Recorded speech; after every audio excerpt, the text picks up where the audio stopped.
Master Jet, pwede po ba ipabawas na lang sa pensyon ang balance previous loan upon retirement? So ito po ay tanong related sa balance ng loan sa GSIS. Kung pwede ba itong ibabawas na lamang mula sa pensyon instead na bayaran upon retirement. So, mayroon pong option ang GSIS para dyan. Ito po yung tinatawag na CLASP or Choice of Loan Amortization for Pensioners. Amortization Schedule for Pensioners. So, pwede po, isa po sa mga options upon retirement ay pwede mong bayaran yung loan balance mo 100% galing sa inyo pong claim matatanggap.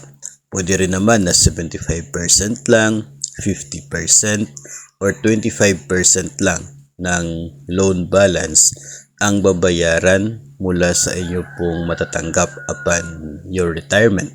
Ito po tinutukoy natin na matatanggap upon retirement ay katulad po ng cash payment if ever na ito pong CLASP ang pipiliin po ninyo at kayo po ay portion lang ng loan ang babayaran.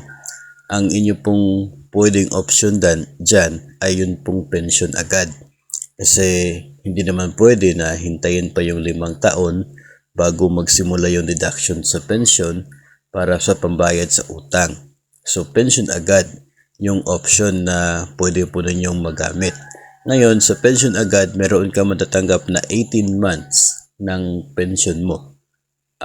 Hindi po yun bawas sa inyo pong monthly na makukuha. Talagang para sa iyo yun. 18 months. So malaki na rin po yun. Parang 1.5 taon na pensyon makukuha mo. Mula doon sa 18 times ng pension, pwede pong ibawas doon ang 25% o kaya ay 50% ng loan balance mo. No? Kapag nabawas na dyan, of course, yung net mapapasayo na. Then the following month, magsisimula na yung pension mo.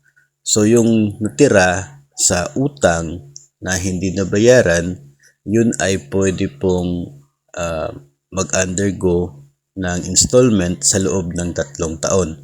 At ang monthly amortization ay ibabawas mula po sa buwan ng pensyon.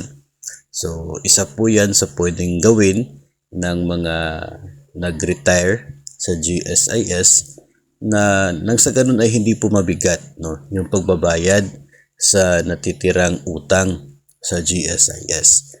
So maganda na rin po yun na option kasi may makukuha ka na tapos every month pa magsisimula na yung pension mo. So kung wala kang other choices of income, maganda siyang option. Kung gusto mo talaga na makukuha lahat, yung lump sum, then I guess yung buong amount na talaga ang dapat na ibawas from your lump sum na amount na makukuha. Kasi nga kung kapag nag-avail ka ng lump sum, yung pension mo ay magsisimula 5 years after pa. So yung utang mo kung hindi mo babayaran from your lump sum, tutubo po yan sa loob ng 5 taon kung doon pa magsisimula. Kaya ibabawas na yung balance ng utang mula sa makukuha mo na 5 years pension kapag lump sum. Para net na talaga yung matatanggap mo 5 years after. So, may mga options na katulad po niya na pwede po ninyong piliin upon your application for retirement.